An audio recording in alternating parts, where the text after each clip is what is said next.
Hello everyone, welcome back to the channel.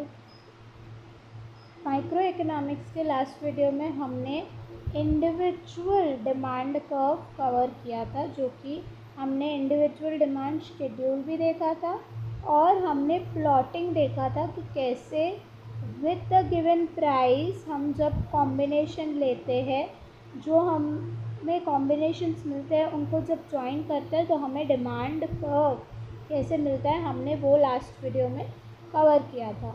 इस video में हम मार्केट डिमांड या डेरिवेशन ऑफ मार्केट डिमांड को कवर करेंगे। We have explained about an individuals demand for commodity. यहाँ पे जब हम बात कर रहे थे, हम एक इंडिविजुअल कंज्यूमर की बात कर रहे थे। अब हम देखेंगे however it is the market demand for a commodity that plays an important role in determination of price of the commodity। जब हम प्राइस डिटरमाइन करते हैं यानी डिमांड एंड सप्लाई, तब जो डिमांड कर्व हम कंसिडर करते हैं वो मार्केट डिमांड कर्व होता है। तो मार्केट डिमांड कर्व बहुत इम्पॉर्टेंट होता है जब हम ये प्राइस का डिटर्मिनेशन कर रहे हैं। तो समझना हमें ज़रूरी है कि मार्केट डिमांड कर्व डिराइव कैसे होता है। द मार्केट डिमांड एग्जैक्टली क्या है? Is the sum total of demand of all consumer in the market for a commodity eight various prices. अलग अलग प्राइसेस पे अगर 3 या 4 कंज्यूमर है पूरे मार्केट में, तो उनका जो गिवन क्वांटिटी डिमांड का शेड्यूल होगा, उन सब का जितना भी क्वांटिटी वो डिमांड कर रहे हैं उस प्राइस पे, उनका एडिशन मार्केट डिमांड होगा at various price. Therefore we can derive market demand for commodity by adding up quantities demanded of the commodity at various prices by all consumers that buy the commodity in a period of time। तो market demand क्या है? It is combination, it is total of the demand or quantity demand of all the consumers in the market। जितने भी consumers हैं उनके जितना भी demand है उन सब का टोटल है। Let there be 3 consumers. तो यहाँ पे एग्जाम्पल लिया है, तो 3 लोगों के 3 कंज्यूमर्स के नाम लिखे गए हैं, Rekha, Swati and Kareena of a commodity. Let there be 3 consumers. वो कंज्यूम क्या कर रहे हैं? एक कोई कमोडिटी वो कंज्यूम कर रहे हैं। ये 3 लोग whose demand schedules are given in the table. तो 1 जब प्राइस था तब Rekha will be demanding 16 units, Swati will be demanding 11 units and Karina will be demanding 15 units. Based on their income, based on other factors, वो इतना demand कर रहे हैं। हर किसी का डिमांड सेम हो ज़रूरी नहीं है। तो इनका टोटल कितना होगा, यानी 1 प्राइस पे टोटल मार्केट डिमांड कितना है? अगर 3 ही कंज्यूमर है तो मार्केट डिमांड 42 हो गया है। वैसे ही जब प्राइस 2 है तब रेखा is demanding 11, 7 is demanded by Swati, 12 is demanded by Karina, total 30 units market demand हो गए। तो इस तरीके से मार्केट डिमांड का आप शेड्यूल बना सकते हो। By adding up the quantities demanded of the commodity by 3 consumer at various prices, we get market demand schedule in the last column of the table। जब हम एट वेरियस प्राइसेस अलग अलग price पे उनके demand को add करते हैं तो हमें क्या मिलता है? मार्केट डिमांड मिलता है।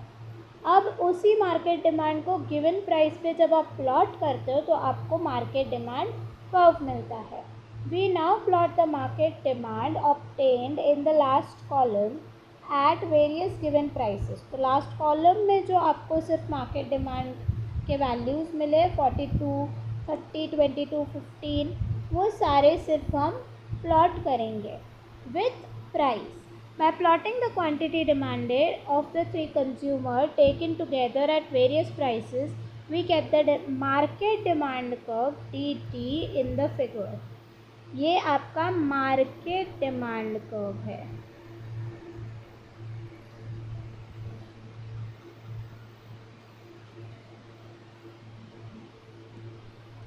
Market demand curve we can add, तो एक तरीके से आप ऐसे कर सकते हो कि शेड्यूल या टेबल बना के एडिशन करो सारे कंज्यूमर का, उनका जितना भी क्वांटिटी डिमांडेड है एट गिवन प्राइस, और फिर उसको प्लॉट करो प्राइस के साथ। दूसरे तरीके से आप ग्राफिकल मैनर से आप इस तरीके से डिमांड कर्व जो है वो ड्रॉ कर सकते हैं।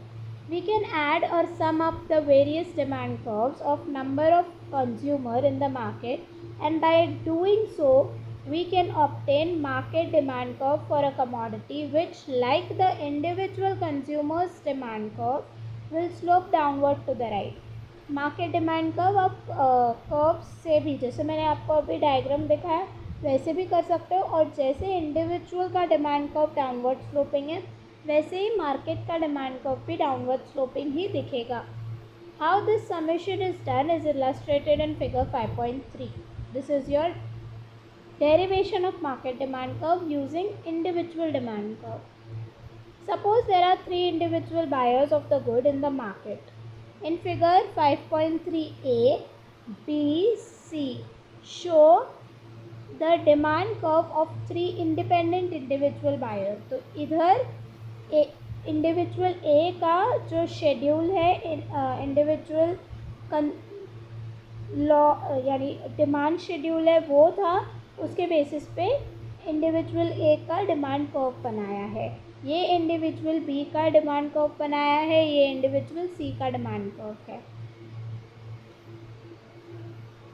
Now the market demand can be obtained by adding horizontally, this is very important, horizontal summation होता है डिमांड कर्व को डिराइव करने में.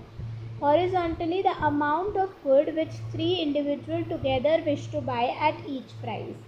अब हॉरिजॉन्टली आप ऐड करते हो, समझो प्राइस 1 पे जो ए इंडिविजुअल है वो 5 यूनिट्स कंज्यूम कर रहा है, उसी सेम प्राइस पे इंडिविजुअल बी 7 यूनिट्स कंज्यूम कर रहा है, एंड इंडिविजुअल सी जो है वो 9 यूनिट्स कंज्यूम कर रहा है या 6 यूनिट्स कंज्यूम कर रहा है.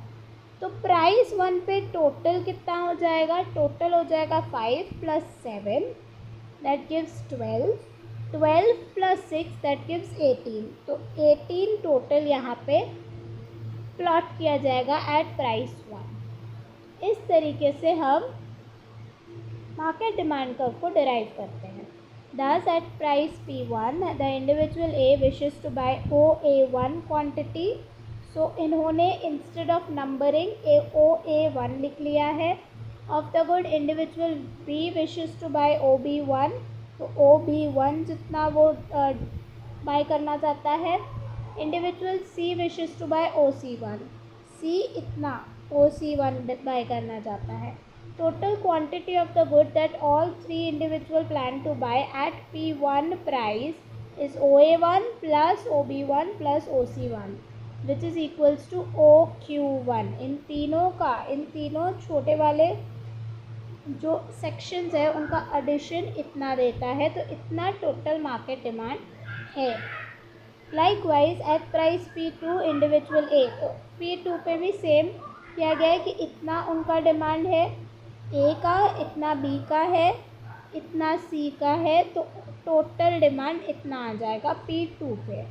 तो ये आप खुद रीड कर सकते हो. Similarly we can plot quantities of good that will be demanded by all 3 individual at every other price of the good. P2 and P1 दो ही प्राइस लिया है, आप अलग अलग प्राइसेस पे भी प्लॉट कर सकते हो. When all the points such as N1 N2 in diagram D, तो आपको एक कॉम्बिनेशन मिल गया कि P1 में इतनी क्वांटिटी है, ये कॉम्बिनेशन मिला, P2 में इतनी क्वांटिटी है, टोटल क्वांटिटी, ये दूसरा कॉम्बिनेशन मिला. अब आप इस कॉम्बिनेशन को ज्वाइन करोगे. ऐसे ही अलग अलग प्राइस पे आप कॉम्बिनेशंस निकाल सकते हो और फिर उसे ज्वाइन करोगे, you get the market demand curve.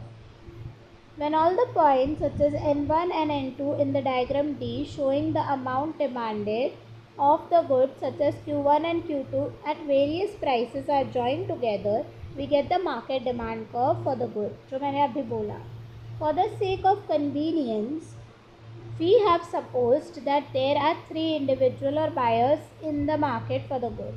whatever be the number of individuals in the market, their demand curves can be added horizontally as illustrated above to get the market demand curve.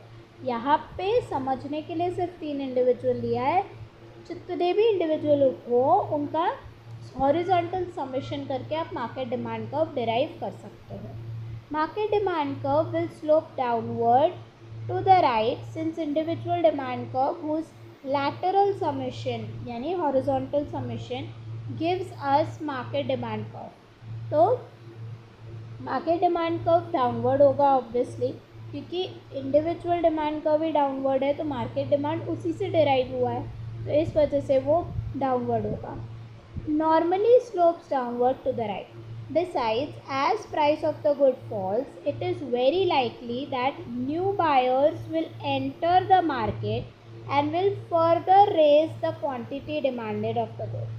ये important point है कि जब price गिरेगा तब already जो market पे individuals हैं उसके अलावा और भी इंडिविजुअल्स आएंगे. क्यों? क्योंकि प्राइस कम हुआ है. Now they can enter the market. So जब वो एंटर करेंगे तब क्या होगा, ज़्यादा लोग आ गए.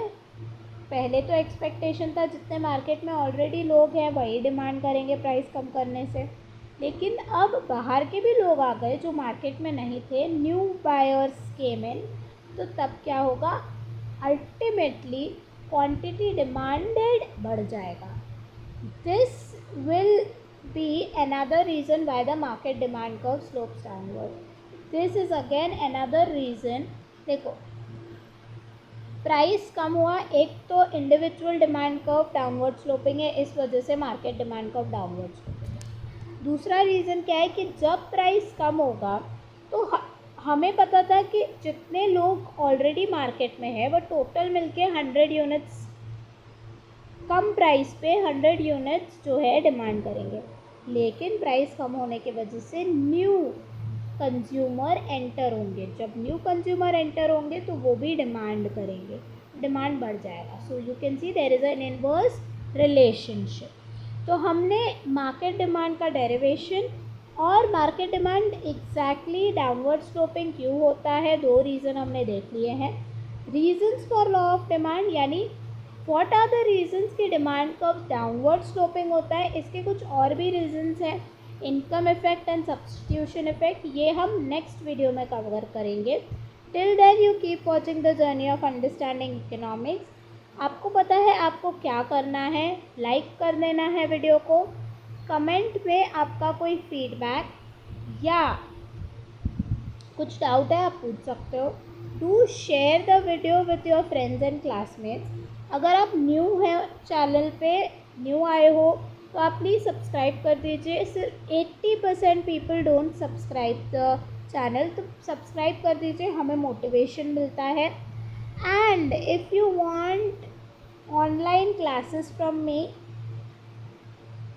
प्राइवेट क्लासेस या प्राइवेट ट्यूटर ढूंढ रहे हैं आप इकोनॉमिक्स के लिए, तो आप नीचे दिए गए नंबर पे मुझे व्हाट्सएप कर सकते हो. चाहे वो इकोनॉमिक्स की किसी भी पेपर रिलेटेड हो, micro, macro, international economics, econometrics, mathematical economics. नीचे दिए गए नंबर पे आप your name and which paper you want, या आपका जो सिलेबस है, कोई टॉपिक आप कवर करवाना चाहते हो मुझसे, तो आप वो मैसेज कर दीजिए. जितना हो सके जल्दी मैं आपको रिप्लाई करूँगी. Thank you.